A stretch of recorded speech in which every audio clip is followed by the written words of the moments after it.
Hello all. HMPV human meta pneumo virus. இந்த வைரஸை பத்தி கொஞ்சம் டீட்டெயில பார்க்கலாம்.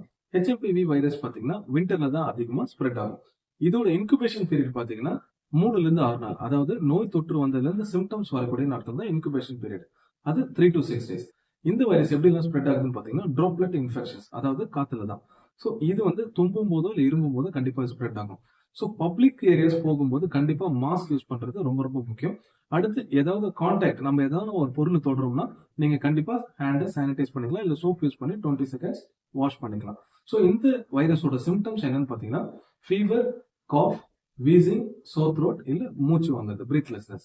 யாரெல்லாம் இது ரொம்ப ரிஸ்க்னு பாத்தீங்கன்னா குழந்தைகள், வயதானவர்கள், immuno compromise patient and asthmatic patients, இவங்க தான் ரொம்ப ரிஸ்க்.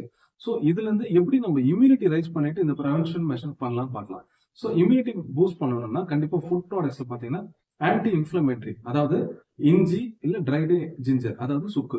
ஸோ இது ரெண்டுமே ஆன்டி இன்ஃபிளமேட்டரி ப்ராப்பர்ட்டிஸ் இருக்கு. அடுத்தபடியா நீங்க மஞ்சள் யூஸ் பண்ணலாம், இல்ல துளசி கண்டிப்பா யூஸ் பண்ணிக்கலாம்.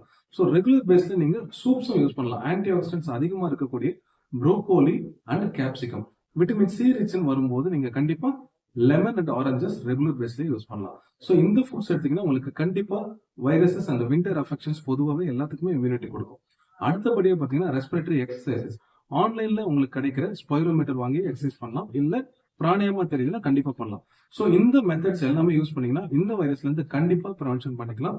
தேங்க்யூ.